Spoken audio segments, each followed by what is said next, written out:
In this video, I have a wildly fun time racing in the Hockenheimring with my C license in iRating in the MX-5 Cup Series, and all from an older gamer's perspective.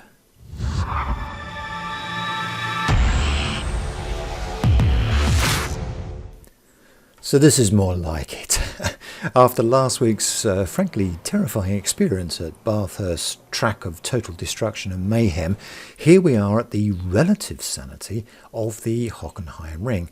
I mean, sure, things can get a little scrappy, shall we say, but by and large the racing here is great for a lot of different reasons. Mostly the track layout, which tends to keep the cars together in their respective speed group, which in turn creates some really exciting racing. Track layout and qualifying time. Seen here from the air during the qualifying lap, you can see this is the total opposite of last week's frightful Bathurst track, with a sort of normal looking track, if I can use the word normal anywhere in racing. But here there are some very exciting turns, some number of flat straight outs, and many opportunities to overtake without totally wrecking yourself and half the field. You see, we've come round that hairpin there as a slight right turn, I suppose, and we come down this very fast straight, goes past the grandstand there on the right, which has to be said, in VR on my new Oculus Quest 3 looks fantastic. And we hurtle down this straight, ready to slam the anchors on, because there is definitely a hairpin here, and you go around this. I always kind of feel like my arms are getting tied in knots when I go around that. It's that sort of turning, and you have to be careful not to go too wide there, because you will get on off track. And obviously at the early stage of the race there's a lot of traffic there, and then we come into this gentle sloping turn here until you get to this nasty little 45-degree left-hand one coming around here, and then into these snake bends here. They're okay. I mean, mostly that's in second gear with your foot on the floor, and then you get up to about third here. But you have to be careful, because there is a sharp turn here that if you take it too fast will put you out on the gravel, grit and sand over there, and then you will lose control. And you've got to have the car fairly stable, because now you're going to come into these tight bends here. There's a succession of them here. You have one there that you just did, go straight into that one, then there's another one, and then we come round on this one, which can be very slippery, before the final turning, just before the grandstand and heading towards the finish start line, where you get to do it all over again. It's a fast track. I have seen people do this in 1 minute 58, which is very quick. I was doing it to start with. I was coming up with a time of 2 minutes 4. I managed to get that down to a 2 minute 1. But like I said, this track tends to divide the cars up into speed groups, and they stay in those groups for most of the race. Race commentary. Due to some unfortunate incidents in my qualification, I was qualified at the back there, which was kind of daunting really, from 28 cars to be at the very, very back. But I did make up 3 places straight away at the start there. I think these 3 cars behind me there were a bit hesitant of what sort of damage was going to happen at the first 2 corners, and they were right. There's one car squealed off there, and so they hung back a little bit, which is fair enough. And we're coming into T2 here, which is a problem area, because it gets a bit slippery. People lose the back end and they spin out completely, as that guy just did there. Lots of smoke all over the track. Unfortunate start to his race there. And then we come down this it's kind of a gentle bend. You come out of it with not too much to worry about, except for the fact that you've got your foot on the floor, and it's fast. It really is fast, and you can feel everybody around you as you come into this hairpin turning up ahead, which quite frankly is a little bit terrifying. As you can see, 2 cars immediately span out there, and ahead of us we saw another car get knocked off and then rammed. That actually slowed me down, and unfortunately a few people were able to capitalise on that and get past me. Seen here from a different angle, you can see this purple car really does give this orange car a terrible hammering on his way through. Back in the race, you can see these two cars who sneaked past me in all of that debacle there are having trouble hanging on to those spaces, and I managed to reclaim one just after the next turning, and now I'm chasing down this black car as well, who stole a place for me while I wasn't looking. And one's a bit tougher. He's a bit quicker on the pace than the green car behind me, and I'm having trouble closing the distance between us, and he's already really opening up a gap that I don't like the look of, to be honest with you. I really don't like these big gaps forming, especially in these 35-minute races, because in my experience they just get bigger and bigger and bigger, and it all has a sorry tale to tell. And here we come into these corners, and as we come round here, there are a few more incidents here as a few people find that their tyres have not quite yet warmed up as much as they thought, and another car takes a knock to the front there and tries to pull over to the side because he's so badly damaged, but unfortunately gets in front of yet another car, and that leapt me straight forward, and I'm suddenly in place 13. I've gone from right at the very back to middle of the pack, which I'm kind of proud of, really, but I'm not quite sure why. It's not, like I'm at P1 or something like that, but hey, I've made up some positions. That's fine for me. The only problem I've got now is in my mirror I can see lots of people really champing at the bit to try and take those positions back from me, and immediately we go around this next corner. One car sped ahead of me, and down the right hand side of me, drafting this car number 13, managed to get out in front of me. There is a gap between me and the cars behind me, which I quite like, and to be honest with you, I quite like racing with cars in front of me because it gives me something to race against. I'm not keen on racing at the very front, or at least not yet. And we come around this corner here, I'm able to take that corner better than I've ever done before. I'm hoping to follow these cars, but unfortunately they wreck each other out, and so now I am where I don't like to be, right at the very front of the pack with the other cars chasing me down. And this is typically in all the weeks that I've been doing this is typically where I make the most mistakes. I'm driving in my mirrors. In other words, I'm looking in my mirrors while I'm driving forwards, which is always a very bad idea. And yeah, those cars are beginning to close on me. They are far away. I think they were about 2.7 seconds or something like that. But there, I just went off onto the gravel and then back off on the other side onto the grass, and all of a sudden that 2.7 seconds evaporates into like 0.1 of a second or something like that, and they're right on my heels sniffing my exhaust, and I'm feeling the pressure even more than I did before I made that crazy mistake and slid off into the gravel.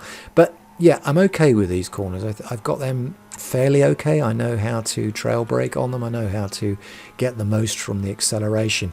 And this corner coming up, I'm often okay with it. I'm not 100% good with it. Sometimes I go a little bit wide, like I'm doing here, and I pick up an off track. But other times I'm okay with it. And you see this white car again sneaks past me straight into the front there, and I try to take that place back again by sneaking down the inside of him, but he drives his line, and that's fine. Unfortunately, I lose far too much momentum really trying to do that little trick, and I end up losing my pace on him, so he widens this gap significantly in front of us, and the cars behind me are closing in on me. They're looking really to try and overtake me on this corner, try and find some sort of way of cutting through the inside of me, and I defend my line, and the guy basically says, I don't care if you're defending your line, and he shoves me off the track. Which I guess is fair enough. That's racing. If you're defending your line and somebody objects to it, then you have to accept that possibly that's going to happen. But I still don't feel that this car has the pace on me, and I am overtaking him yet again and looking to overtake this black car if I can. But again, when he gets open track, he really makes the best of it, and he proves that he is a faster and a better driver than me. Like the white car in front of us there, like number 13, he's really opening a significant gap, and I feel that if he hadn't have had an accident early on in the race, he probably would be right up there with the leaders. The leaders are now nowhere to be seen. They're well ahead of us. doing, I think the report from the spotter was that they were bringing in 1 minute 58s, and as you can see here, I'm doing a 2:07, but that's mostly because the traffic is slowing me down rather than my own racing ability is slow. Normally I wouldn't race any slower than 2:04, so 2:07 is due to traffic, shall we say. And there we go through lap 4, and the places are kind of starting to sort themselves out now. The black and the white car are well ahead of me now, and they seem to be entering into their own private race.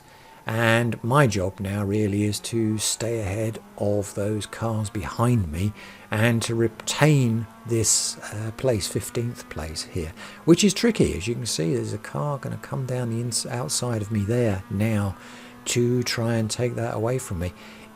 It's really fierce racing on here, but very, very enjoyable, because you are usually racing with a lot of drivers. There's not many times when you're on your own on this track or racing in solitary confinement. You do find that cars are usually around you, and they are usually towards lap 4 or 5. You are usually racing against cars of a similar ability to you, which is fun. There's nothing worse than racing against drivers that are either much worse than you or much better than you. But when you're racing against similar ability drivers, it gets very, very exciting. 2 cars just went off behind me there in the distance. I don't know whether you saw that, but yeah, that was a bit of a shame. That wiped them out. And it did leave me kind of on my own a little bit, but following this car, which I don't mind, because it gives me an opportunity to learn. I can monitor his braking points, I can look at his driving lines, and I can try and learn to get a faster lap. In fact, usually when I'm behind a good driver like this car here, this black car, I normally find that I get some of my best lap times, because I am continually learning. I'm learning by doing as I follow this driver through the line. And as you can see there, I went from 2:07 to 2:02. Still got some ground to make up to get to the 1:58 that the leaders are doing, but no, that's okay. And as this race progressed, I did start to edge that up and get some very consistent lap times. And I'll move you forward now in the race, and this is lap 15, so significantly towards the end of the race. And those 2 cars that were behind me all of this time, they're still behind me. And they're still closing in on me. I've managed to fend them off so far, but it's been backwards and forwards, really. They overtake me, I overtake them. It's tough.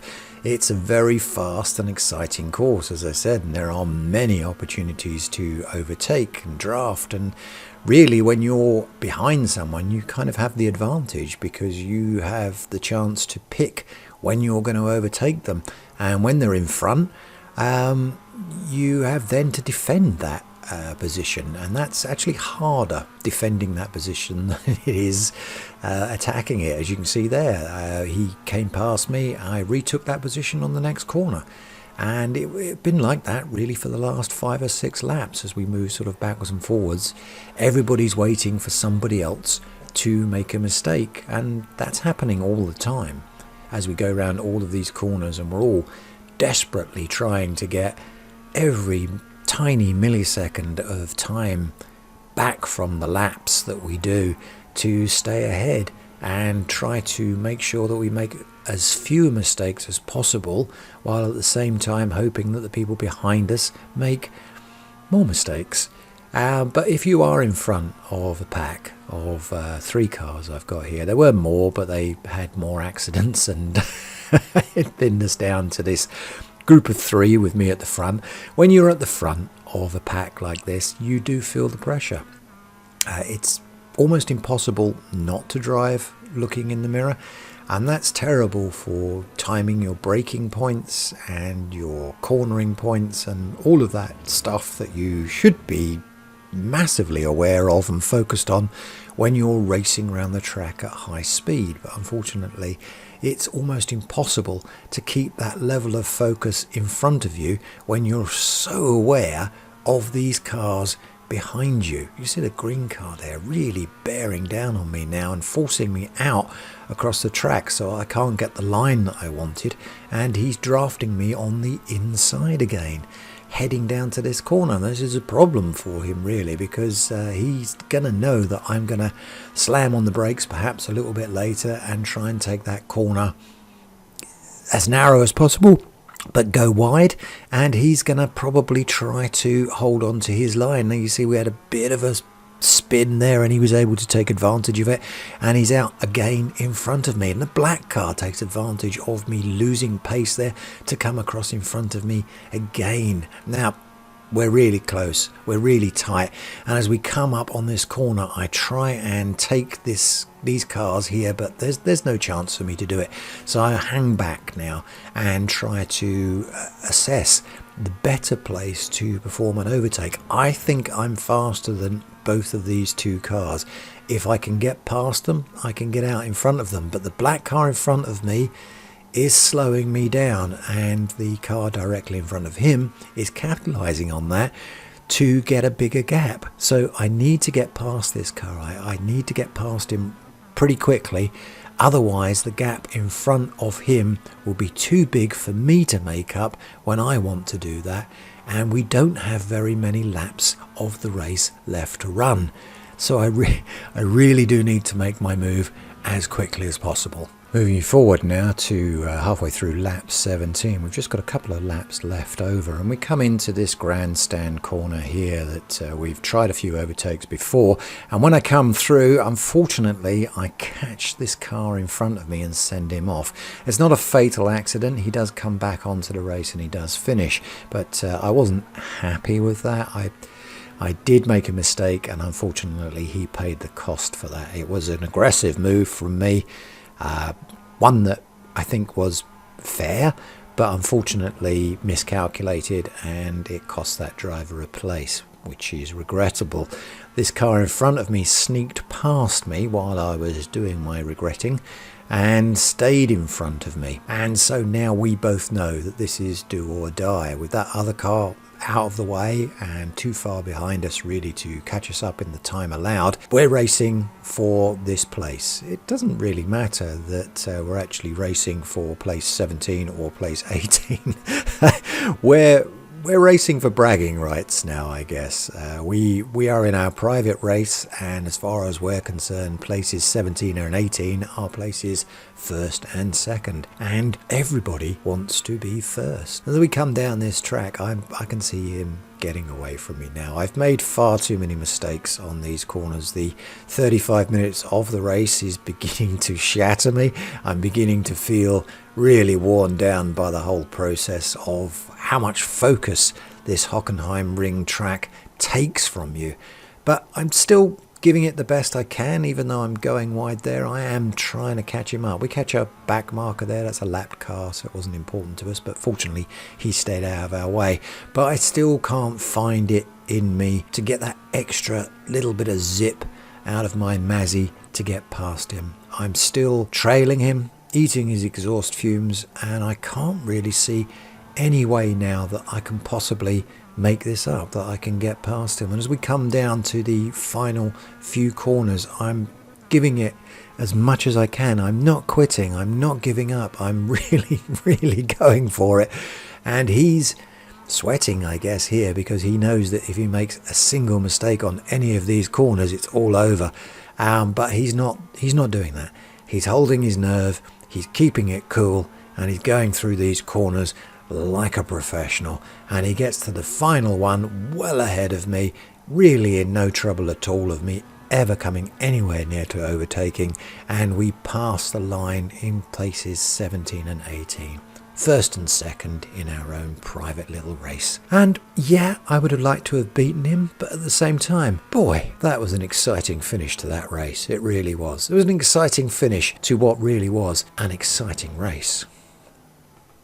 iRating and safety rating change. During this week, my average start on the grid was somewhere around 16th to 18th, and in that race I was right at the back. And my average finish was somewhere between 12 to 15, although in this race I was 18. That doesn't sound great, but most of the time the field was the full 28 cars. I mean, sometimes a bit less, but there tended to be only the one split, with a terrifying, at least for me, high strength of field. I mean, sure, okay, I am racing in C-Class here, so I have to expect a limited amount of drivers and a limited amount of splits, and with that a higher strength of field.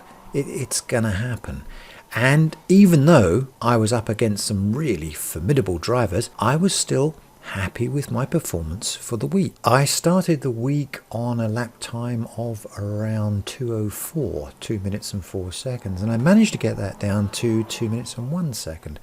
Even though a lot of the leaders were 1 minute 58, I was pleased with the 2 minute 1 second. And I also got through most races without crashing at all, either of my own accord or through the actions of others. So there's that. In terms of racing gains and losses, my iRating went down by 17 points and my safety rating fell by 0.07. It's not a disaster in comparison to previous weeks.